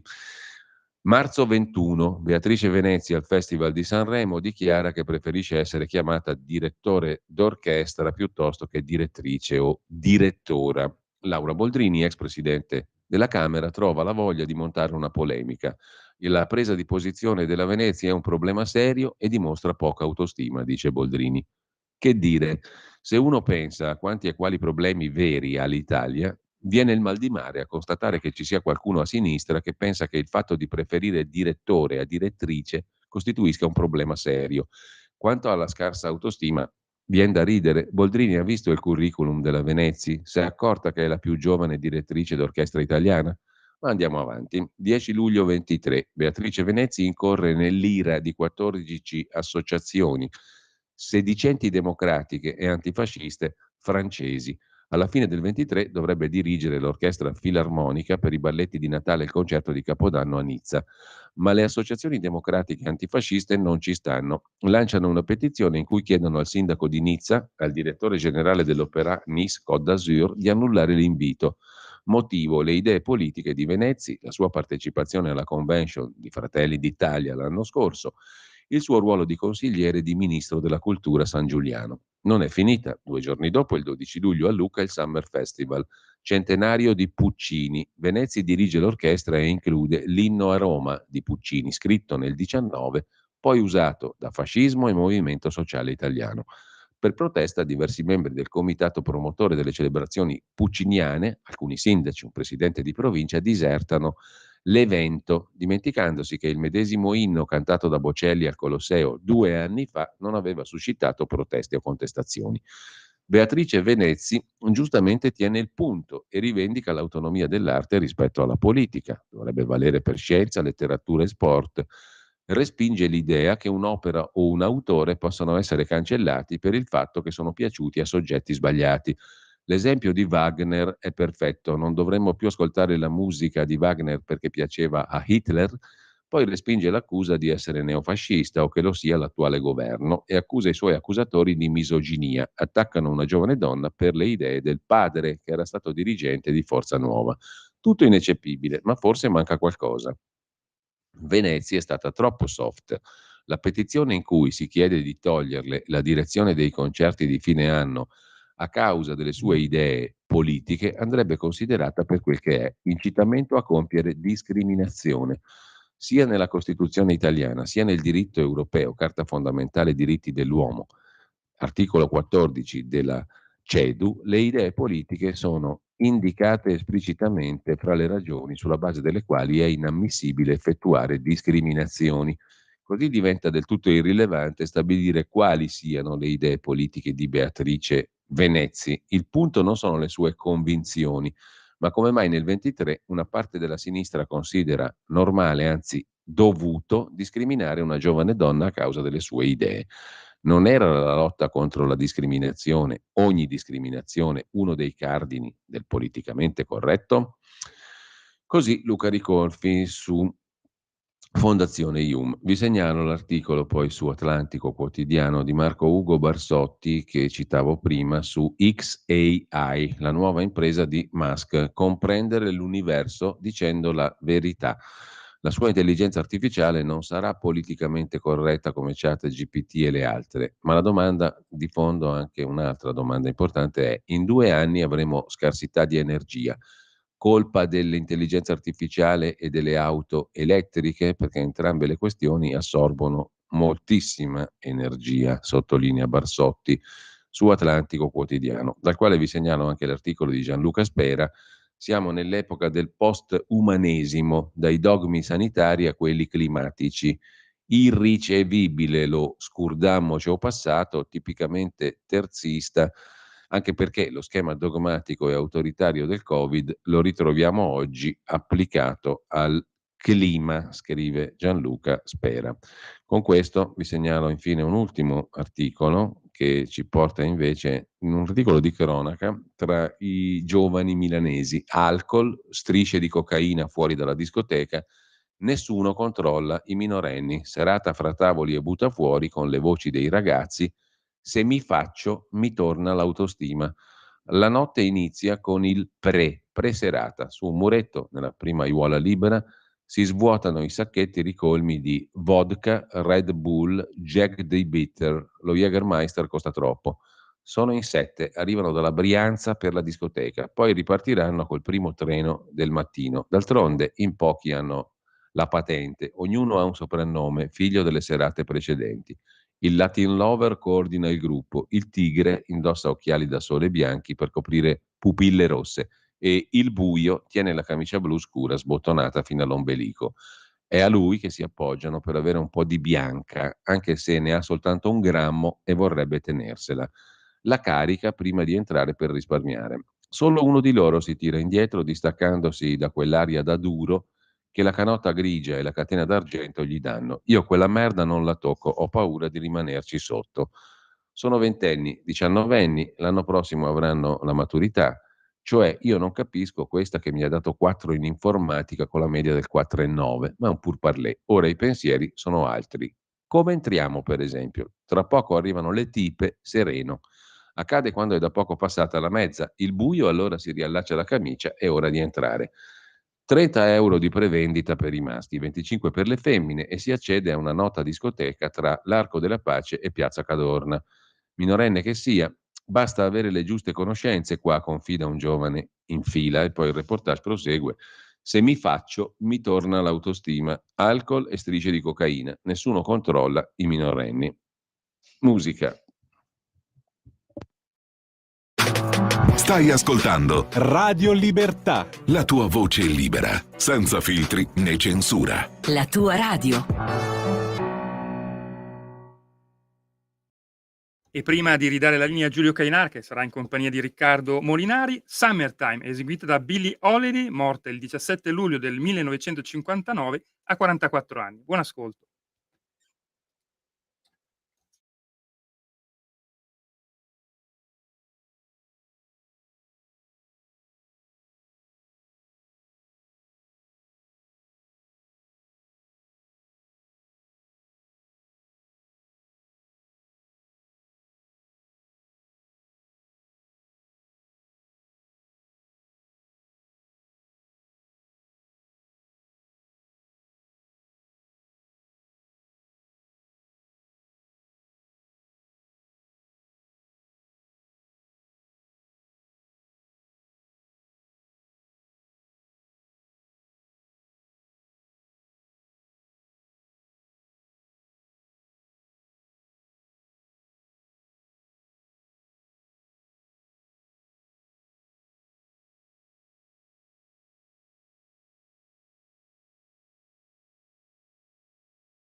Qui Parlamento. E la linea torna subito a Giulio Cainarca.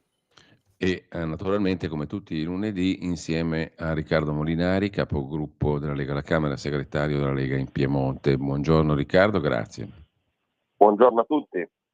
Allora, ti chiedo subito, come di consueto in questa rubrica, qual è la settimana alla Camera, quali sono gli appuntamenti principali. Tra le altre cose, vedo che mercoledì è prevista anche un'audizione dei ministri Tajani e Crosetto sugli esiti del vertice della NATO a Vilnius, e sulla base di questo, anche avendo letto le ultime notizie di oggi e la questione delle bombe a grappolo che verranno utilizzate senz'altro, dicono gli Stati Uniti, dall'Ucraina, e allora le utilizziamo anche noi, dice Putin.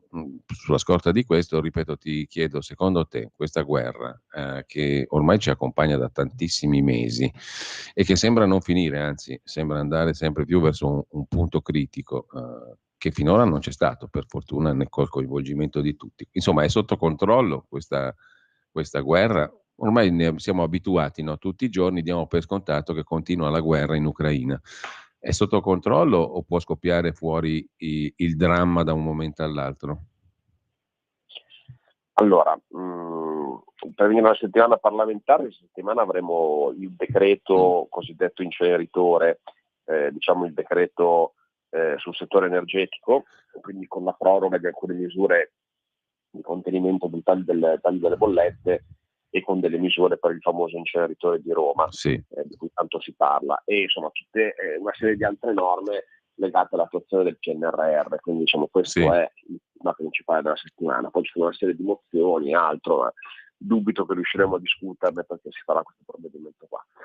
Per quanto riguarda il tema della guerra, guarda, io credo che insomma ci sia molta ovviamente propaganda, perché se ascoltiamo quello che dicono i russi, l'escalation nucleare sta minacciata già 1000 volte, Sì. ogni qualvolta diciamo, c'è qualche iniziativa nuova da parte della NATO, qualche invio di armi nuove, insomma qualche vertice, abbiamo sempre la dichiarazione in cui si dice siamo vicini all'apocalisse nucleare, quindi insomma credo che ci sia molto di tattico. Penso che sia la Russia che l'Ucraina sanno che prima o poi si dovrà arrivare a una trattativa, io penso che verosimilmente questo potrebbe avvenire questo autunno, questo inverno,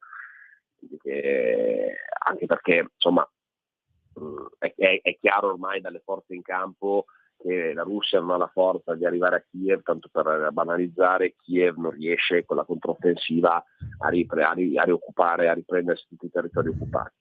Quindi penso che alla fine questo stallo delle forze in campo sia la situazione in cui si può avviare una trattativa, cioè per avviare una trattativa bisogna che ci sia la consapevolezza dai due lati che non si può fare meglio di così, e in qualche modo credo che ci stia arrivando, perché la situazione, come dicevi tu, noi diamo per scontato che la guerra vada avanti, lo diamo per scontato perché c'è questo stallo, però lo stallo è anche la condizione per avere un accordo, quindi insomma io la vedo in questo modo qua. Ecco, intanto tema di politica interna è uno dei capitoli del programma di governo, la riforma della giustizia. Al netto, diciamo, delle ultime questioni che mi sembra siano rientrate ampiamente, perché il ministro Nordio ha parlato del concorso esterno in associazione mafiosa come un punto non essenziale del programma di governo, di attuazione, insomma, del programma di governo. Ecco, al netto di questo, ciò che conta, per esempio, dice adesso il leader di Forza Italia Tajani, è la separazione delle carriere, e poi avrei visto anche la lettera di Marina Berlusconi oggi in prima pagina sul Giornale, no? E dice qua bisogna metterci mano veramente a una riforma della giustizia che eviti questi eccessi che sono stati riassunti nel caso di mio padre, no? Vogliono cancellare perfino la sua memoria dopo morto, accusandolo di essere il mandante delle stragi del 93-94. Che fare allora? E qual è il succo, diciamo, vero di questa riforma della giustizia? Cosa dobbiamo aspettarci? E si arriverà alla separazione delle carriere, secondo te? Beh, allora, quella che il DDL Nordio è diciamo solo un primo passo verso la riforma della giustizia, penso che non ci sono le cose più importanti. Sì. Il DDL Nordio, di cui si è discusso tanto, è fondamentalmente c'è il divieto di pubblicare le intercettazioni quando non vengono utilizzate per un provvedimento del giudice, delle indagini preliminari, quindi quando non vengono utilizzate per arrestarti, per fare un sequestro, non si possono pubblicare, o quando non vengono utilizzate per la sentenza non si possono pubblicare. Poi c'è un ridimensionamento del traffico di influenze che viene specificato in maniera chiara, cosa che oggi non è, questo è un problema, che si dice che il traffico di influenze sia solo quando si ottiene un'utilità economica e si spinge un pubblico funzionario a commettere un atto illecito. Così è definito il reato, perché oggi invece si parla di generica utilità e generico traffico di influenze, può essere tutto, quindi è troppo ampio come reato. E poi si cancella l'abuso d'ufficio. Queste diciamo sono le cose del DDL Nordio. E per quanto riguarda poi invece le cose annunciate, sì, ha annunciato Nordio di voler arrivare alla separazione delle carriere, questo è un punto che è nel programma del centrodestra, quindi sarà difficile farlo perché sappiamo che su questo ci sarà un fuoco incrociato senza precedenti da parte della magistratura, ma insomma è un qualcosa che da 20 anni si dice che va fatto e non si è mai fatto. Ora i numeri ce li abbiamo, io penso che se il centrodestra non porta a termine le riforme che ha promesso in campagna elettorale, anche il sistema della giustizia, che sono molto sentiti dai cittadini, insomma rischia di fare una gran brutta figura.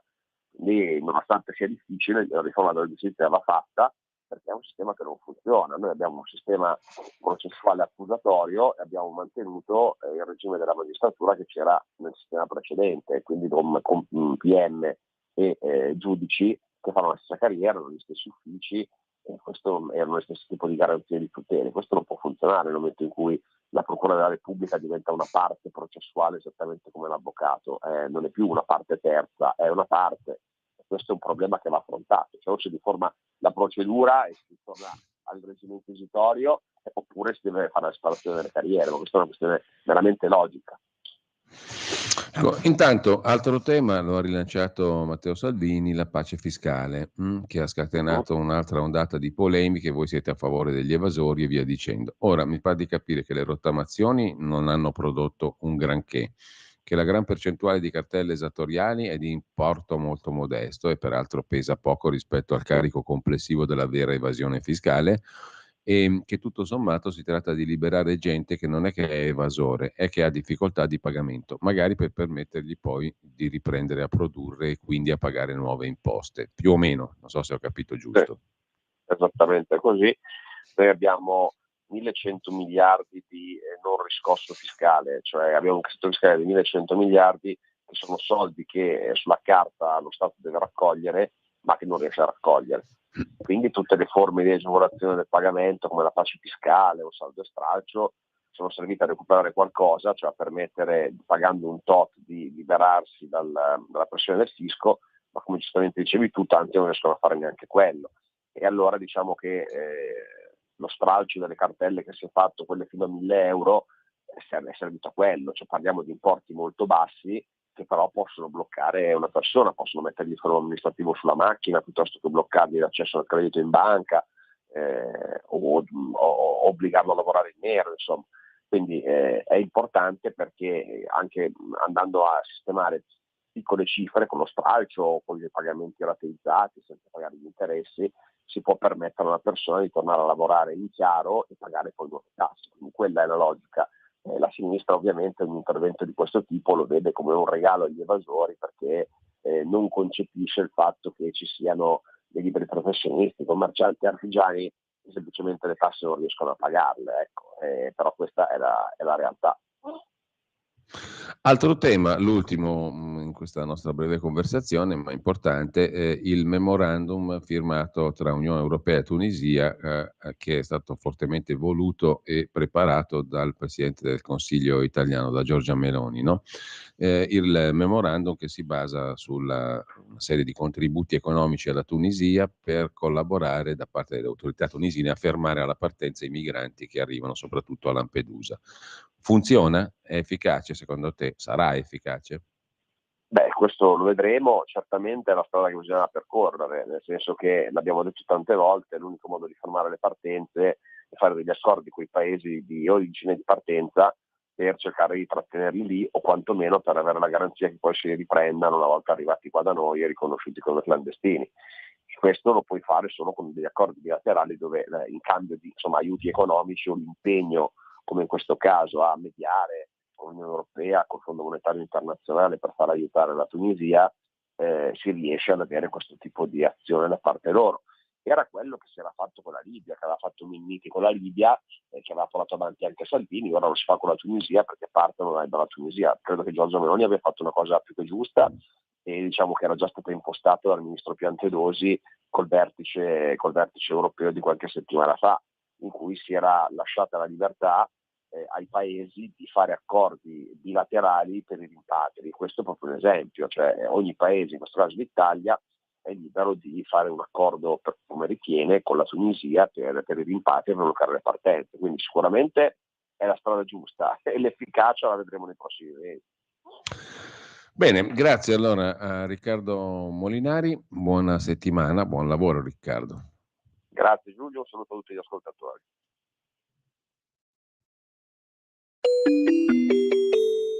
Qui Parlamento.